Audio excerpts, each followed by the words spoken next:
नमस्कार दोस्तों। आज हम आप लोगों के लिए लेकर आए हैं कक्षा 10 के गोधूली कहानी ऑब्जेक्टिव।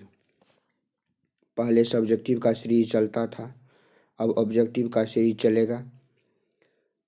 कक्षा 10 TH का गोधूली कहानी का ऑब्जेक्टिव, पहला अध्याय श्रम विभाजन और जाति प्रथा से, जिसके लेखक हैं भीमराव अम्बेडकर।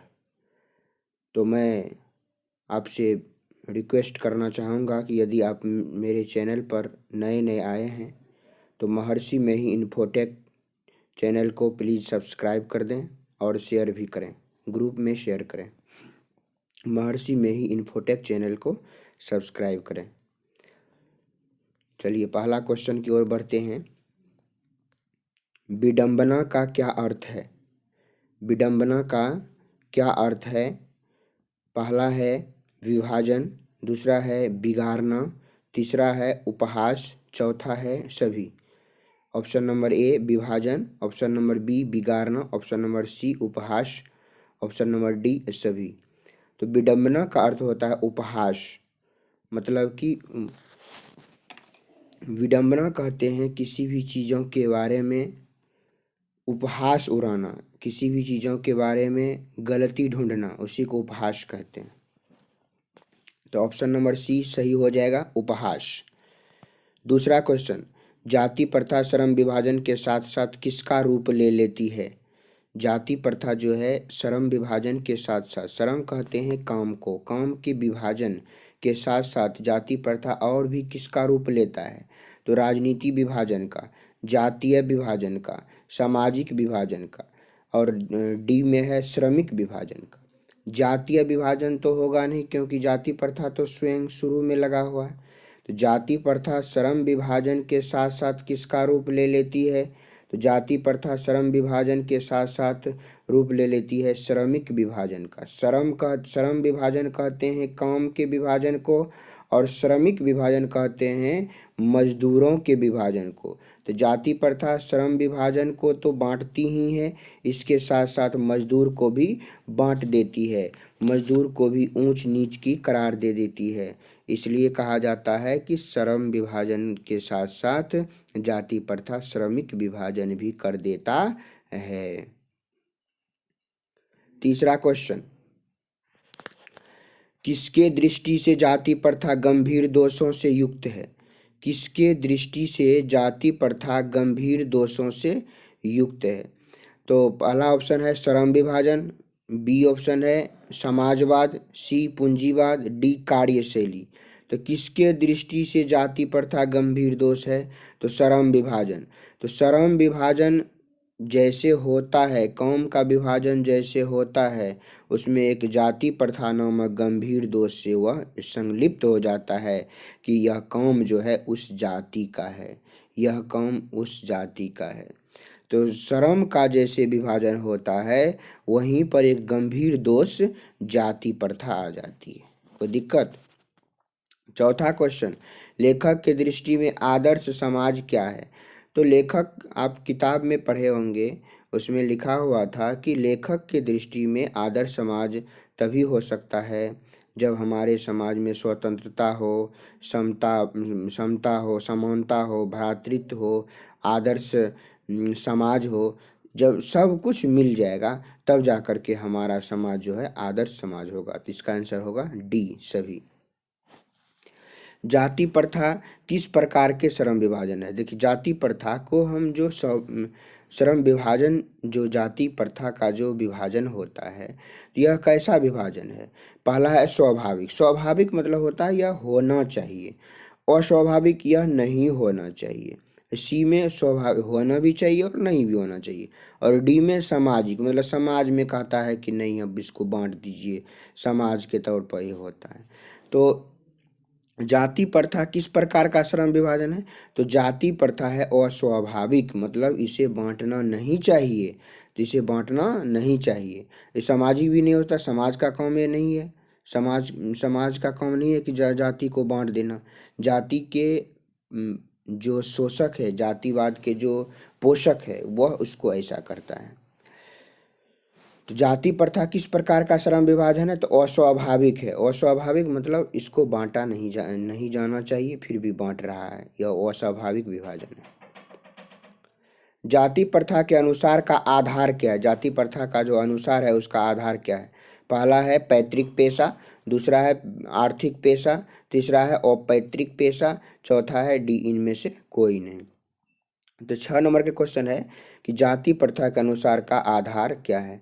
तो जाति प्रथा के अनुसार के आधार है पैतृक पेशा। पैतृक कहते हैं माता पिता पिता के कार्य को, पिता के पहले जो दादा किए थे उसके कार्य को, दादा के पहले जो पिताजी थे वो जो किए थे उसके कार्य को।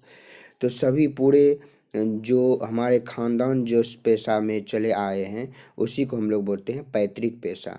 तो अभी के फिलहाल अभी के ज़माने में जाति प्रथा के अनुसार का जो आधार होता है वह होता है पैतृक पेशा। 7वां क्वेश्चन है कि आधुनिक सभ्य समाज श्रम विभाजन को क्यों आवश्यक मानता है? कहता है आधुनिक, कहता है इस समय को, अभी के समय जो है उसको बोलते हैं आधुनिक। आधुनिक सभ्य समाज, अभी के समाज तो सभ्य हैं, पहले के जो समाज थे वह तो प्राचीन काल के बुराइयों में लिप्त था। लेकिन अभी के जो समाज हैं आधुनिक सभ्य समाज श्रम विभाजन को आवश्यक क्यों मानता है? तो कहता है अभी के अभी के जो सभ्य समाज हैं, आधुनिक सभ्य समाज हैं, यह श्रम विभाजन को इसलिए आवश्यक मानता है क्योंकि यह चाहता है कि हमारा जो कार्य है या कार्य में कुशलता है, हमारा कार्य जल्दी से हो जाए, अच्छे से हो जाए, तरीके से हो जाए। तो श्रम आधुनिक सभ्य समाज जो है श्रम विभाजन को न आवश्यक मानता है कि जाति प्रथा को आवश्यक मानता है। तो श्रम विभाजन किसके लिए आवश्यक मानता है? तो ऑप्शन बी नंबर आंसर सही होगा, कार्य कुशलता के लिए। तो ऑप्शन नंबर ए सफलता के लिए, ये भी गलत। ऑप्शन नंबर बी कार्य कुशलता के लिए सही है। ऑप्शन नंबर सी सफलता के लिए, ऑप्शन नंबर डी कुशलता के लिए। तो आंसर हो जाएगा कार्य कुशलता के लिए, खाली कुशलता के लिए नहीं, कार्य कुशलता के लिए। ठीक है। 8वां question, annihilation of caste. Annihilation of caste का हिंदी रूपांतरण किसने किया?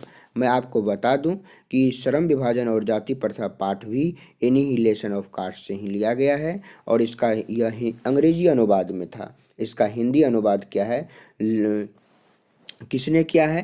तो option number A Mulayam Singh Yadav, option number B Vinod Kumar Shukla, option number C Dalai Singh Yadav, option number D Nalin Bilochan Sharma. तो आंसर हो जाएगा option number C Dalai Singh Yadav. 9वां क्वेश्चन, श्रम विभाजन और जाति प्रथा पाठ कहाँ से लिया गया है? Option number A Buddhism and lordism, option number B who are Shudras, option number C the rise and fall of the Hindu women, option number D annihilation of caste. इससे पहले ही मैं आपको बताए थे कि श्रम विभाजन और जाति प्रथा पाठ भी जो है हमारा एनिहिलेशन ऑफ कास्ट से ही लिया गया है। 10वां क्वेश्चन, श्रम विभाजन का दूसरा रूप क्या है? श्रम विभाजन का दूसरा रूप तो जाति प्रथा है। ऑप्शन नंबर एक जातीय विभाजन, ऑप्शन नंबर बी सामाजिक विभाजन, ऑप्शन नंबर सी श्रमिक विभाजन, ऑप्शन नंबर डी जाति प्रथा। तो श्रम विभाजन का दूसरा रूप है जाति प्रथा। 11 नंबर क्वेश्चन, भारत में बेरोजगारी का प्रमुख एवं प्रत्यक्ष कारण क्या बनी? बहुत अच्छा वीवीआई ऑब्जेक्टिव है, इसको ध्यान से देखिएगा कि भारत में बेरोजगारी का प्रमुख एवं प्रत्यक्ष कारण क्या बनी हुई है। तो भारत में बेरोजगारी का प्रमुख एवं प्रत्यक्ष कारण क्या बनी हुई है? पहला ऑप्शन जनसंख्या वृद्धि, दूसरा ऑप्शन महंगाई, तीसरा ऑप्शन जाति प्रथा, चौथा ऑप्शन भ्रष्टाचार। तो आंसर हो जाएगा इसमें क्या, जाति प्रथा। भारत में बेरोजगारी का प्रमुख एवं प्रत्यक्ष कारण बना हुआ है जाति प्रथा। 12 number question, the rise and fall of the Hindu women. The rise and fall of the Hindu women के लेखक कौन हैं? पहला ऑप्शन भीमराव अंबेडकर, दूसरा ऑप्शन नलिन बिलोचन शर्मा, तीसरा ऑप्शन हजारी प्रसाद द्विवेदी और चौथा ऑप्शन मैक्स मूलर। तो सही आंसर होगा भीमराव अंबेडकर। भीमराव अंबेडकर का जन्म कहाँ हुआ था? पहला ऑप्शन महू मध्य प्रदेश, दूसरा गोरखपुर उत्तर प्रदेश, तीसरा डुमराव बिहार, चौथा दानकुनी पश्चिम बंगाल। तो आंसर सही होगा महू मध्य प्रदेश। महू मध्य प्रदेश में भीमराव अंबेडकर का जन्म हुआ था। चौथा क्वेश्चन है कि भारत में जाति प्रथा का मुख्य कारण क्या है? तो भारत में जाति प्रथा का मुख्य कारण है बेरोजगारी, दूसरा ऑप्शन है गरीबी, तीसरा ऑप्शन है उद्योग धंधे की कमी, चौथा ऑप्शन है अमीरी।